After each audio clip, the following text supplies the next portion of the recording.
محمد بن حنفیہ کو حضرت علی رضی اللہ تعالی عنہ نے اپنی وفات کے وقت وصیت فرمائی تھی کہ ہمیشہ اپنے دونوں بھائیوں امام حسن اور حسین علیہ السلام کا ساتھ نہ چھوڑنا اور سائے کی طرح ان کے ساتھ رہنا۔ لیکن جب کربلا کے میدان میں امام حسین علیہ السلام اپنے بچوں کی اور اپنی جان کا نذرانہ پیش کر رہے تھے تو ایسے موقع پر محمد بن حنفیہ اپنے بھائی امام حسین کا ساتھ دینے کی بجائے یزید بسم اللہ الرحمن الرحیم محمد بن حنفیہ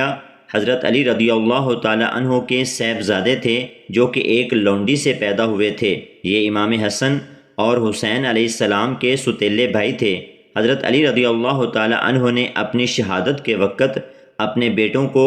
وصیت کی تھی کہ محمد بن حنفیہ کو ہمیشہ اپنا بھائی ماننا اور اس کے ساتھ ہمدردی کا سلوک روا رکھنا، اور محمد بن حنفیہ کو بھی ارشاد فرمایا تھا یہ دونوں تمہارے بھائی ہیں اور میرے بعد یہی تمہارے سربراہ ہیں، چنانچہ ہمیشہ ان کا ساتھ دینا اور کوئی بھی مشکل وقت پیش آئے تو اپنے ان دونوں بھائیوں سے رجوع کرنا۔ محمد بن حنفیہ حضرت علی رضی اللہ تعالی عنہ کے ساتھ تمام جنگوں میں شریک تھے۔ جنگ صفین اور جنگ جمل میں حضرت علی رضی اللہ تعالی عنہ کے اہم کمانداروں میں شامل تھے اور شانہ بشانہ حضرت علی رضی اللہ تعالی عنہ کے ساتھ جنگوں میں داد شجاعت بھی دیتے رہے تھے۔ جب معاویہ بن ابی سفیان نے اپنے بیٹے یزید کو اپنا جانشین مقرر کر دیا تو اس وقت بہت سے صحابہ کرام اور تابعین اور تبع تابعین نے حالات کی نزاکت کے پیش نظر یزید کی بیعت کر لی تھی۔ انہی سرکردہ افراد میں محمد بن حنفیہ بھی شامل تھے اور اس کے علاوہ عمر فاروق رضی اللہ تعالی عنہ کے صاحبزادے عبداللہ بن عمر بھی ان لوگوں میں شامل تھے جنہوں نے یزید کی جانشینی کو تسلیم کر لیا تھا اور اس کو خلیفہ اسلام تسلیم کر لیا تھا۔ گو کہ یزید کے کارنامے اور اس کے کالے کرتوت سب کے سامنے تھے، لیکن ایسے موقع پر عبداللہ بن عمر جیسے پرہیزگار اور متقی لوگ بھی یہ کہتے تھے کہ ہم نے اللہ اور اس کے رسول کی بیعت یزید کے ہاتھ پر کی ہے، چنانچہ اگر یہ ہمارے لیے شر ہے تو ہم اللہ تعالیٰ سے اس کی پناہ مانگتے ہیں۔ امام حسین علیہ السلام نے جب یزید کی بیعت نہ کی تو آپ نے نبی صلی اللہ علیہ وآلہ وسلم کے شہر مدینہ کو خیر آباد کہنا چاہا اور کسی جانب اپنا رخت سفر باندھنے کا ارادہ کیا تو ایسے موقع پر محمد بن حنفیہ نے آپ کو مشورہ دیا کہ آپ مدینہ کو اگر چھوڑنا چاہتے ہیں تو آپ مکہ مکرمہ تشریف لے جائیے اور وہاں بیٹھ کر حالات کو جانچیں۔ امام حسین علیہ السلام نے اپنے بھائی کے اس مشورے کو قبول فرمایا۔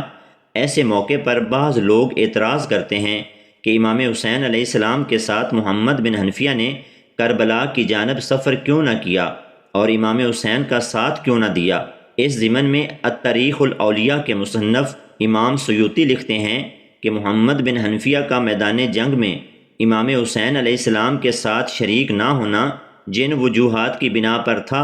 ان میں ایک بڑی وجہ یہ تھی کہ اس وقت کسی کو بھی یہ معلوم نہ تھا کہ امام حسین علیہ السلام کے ساتھ یہ سلوک روا رکھا جائے گا اور آپ کو کربلا کے تپتے صحرا میں قتل کر دیا جائے گا، اور دوسرا یہ کہ امام حسین علیہ السلام نے خود اپنے بھائی محمد بن حنفیہ کو مدینہ میں اپنا نائب مقرر کیا اور ارشاد فرمایا تھا کہ آپ مدینہ میں رہ کر ان پر نظر رکھیں اور کوئی اہم اطلاع ہوگی تو مجھے پہنچائیں گے۔ اسی ضمن میں امام سیوطی مزید لکھتے ہیں کہ محمد بن حنفیہ کا میدان جنگ میں شریک نہ ہونے کا ایک تیسرا بڑا سبب ان کی علالت تھی۔ وہ طویل عرصے سے بیماری کا شکار تھے جس کی وجہ سے نہایت سست اور لاغر ہو گئے تھے، اور اسی وجہ سے امام حسین علیہ السلام نے ان کو اپنے ساتھ جانے کے لیے کوئی حکم ارشاد نہ فرمایا، اور امام حسین علیہ السلام کا کربلا کی جانب سفر بھی مکہ کے سفر کے بعد شروع ہوا۔ اس ضمن میں بھی محمد بن حنفیہ کو کسی طور پر بھی قصوروار قرار نہیں دیا جا سکتا کہ انہوں نے امام حسین علیہ السلام کے ساتھ غداری کی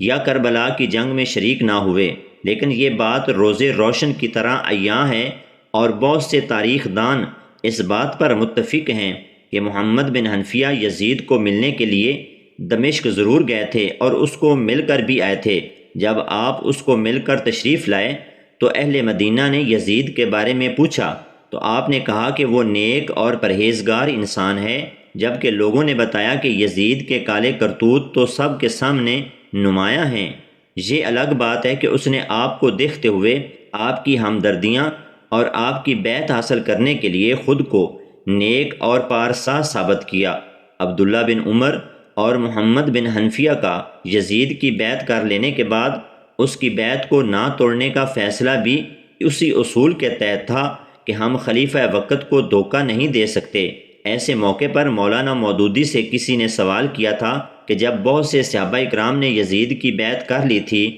تو امام حسین علیہ السلام نے یزید کی بیعت کیوں نہ کی؟ تو اس موقع پر علامہ مودودی فرماتے ہیں کہ جب حسین علیہ السلام نے ہی یزید کی بیعت نہیں کی تھی تو پھر باقی سب نے یزید کی بیعت کیوں کی؟ کچھ متضاد تاریخ دانوں نے یہ بھی لکھا ہے کہ محمد بن حنفیہ نے دولت کی خاطر یزید کی بیعت کی تھی، جبکہ یہ کمزور روایات ہیں اور کسی بھی مستند اور صحیح راوی اور تاریخ دان نے اس کی کوئی صحیح سند پیش نہیں کی۔